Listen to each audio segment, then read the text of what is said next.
जी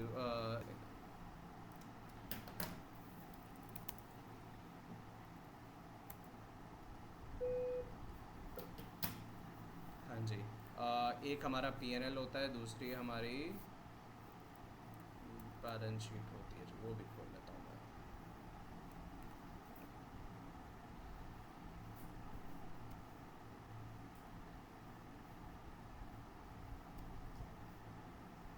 ठीक है जी। I hope इसमें एक सेकंड शक्ल भी आ जाता है, दिख जाए। हाँ, ग्रेट। हमारे जितने जी ये हैं, हम जब भी पीएनएल पढ़ते हैं उसमें कुछ स्टॉक का आता है, यहाँ पे स्टॉक एडजस्टमेंट ये आता है हमारा। एक के स्टॉक हो गया, कहीं और स्टॉक आ रहा है, कुछ आ रहा है, देखें स्टॉक, सिर्फ एक ये स्टॉक एडजस्टमेंट आ रहा है, ठीक है, और कुछ आ रहा है नहीं आ रहा। बैलेंस शीट में जाते हैं जी, यहाँ पे देखें स्टॉक के नाम से क्या क्या आ रहा है। स्टॉक के नाम से एक स्टॉक इन हैंड आ रहा है और एक stock received but not billed आ रहा है जी। इसके अलावा ठीक है, एक ये हेड आ रहा है, कॉस्ट ऑफ गुड सोल्ड, ठीक है, स्टॉक का ही पार्ट होता है ये। अब हमारे इन शॉर्ट 4 हेड आ गए हैं, चारों को एक एक करके समझा देता हूँ। पहले इससे चालू करते हैं हम। कॉस्ट ऑफ गुड सोल्ड क्या होता है? कॉस्ट ऑफ गुड सोल्ड आपका वो वैल्यू है जो हमारी बॉम कॉस्ट जिसे हम कहते हैं अपने नॉर्मल भाषा में, वो ही कॉस्ट ऑफ गुड सोल्ड है। ये ईआरपी में कैसे बन रही है? ईआरपी में बन रही है सेल, ठीक है जी, हर प्रोडक्ट जो बिका होगा। एग्जाम्पल 1 लाख पीस हमने बेचे होंगे, 1 लाख पीस की जो वैल्यू उनके मास्टर में डली होगी। एग्जाम्पल जैसे अगर मैं आपको दिखाऊं और बताऊं तो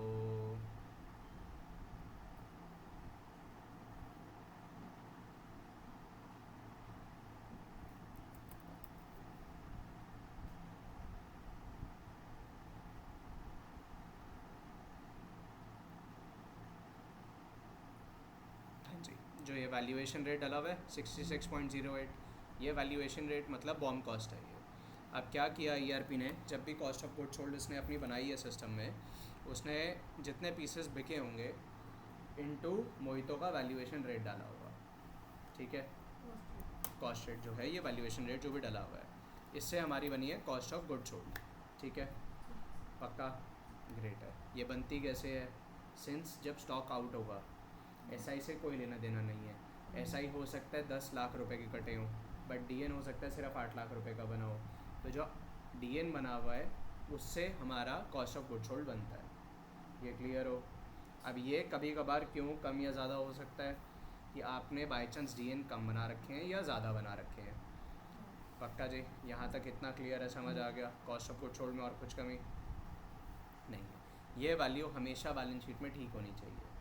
अब एग्ज़ाम्पल चेक करने के लिए एक देसी तरीका क्या है हमारा, 1 अप्रैल से लेकर 31 मार्च 2023 की अगर हम जीपी शीट खोलें, दोनों की वैल्यूज़ डालें, तो मोटा मोटी जो हमारी टीवीसी आ रही है, बॉम कॉस्ट आ रही है, वो सेम होनी चाहिए।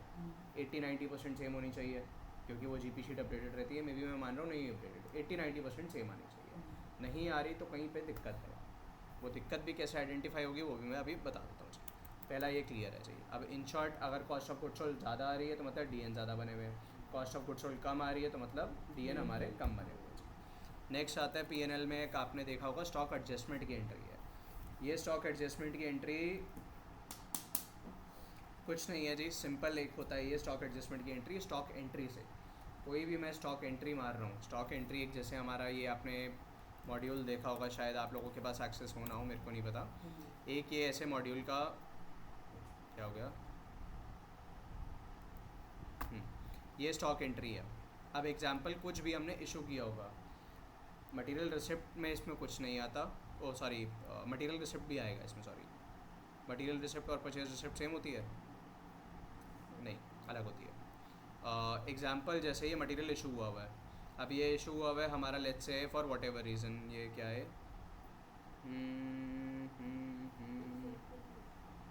वही देख रहा हूँ यार ये क्या हुआ है। एक स्टॉक एंट्री मारी, अब 99% क्या हुआ होगा, ये स्टॉक रिकनसाइल करते हुए लगी होगी, कुछ भी लगी होगी। ये जब भी हेड है स्टॉक एडजस्टमेंट का, ये हमेशा ज़ीरो होना चाहिए।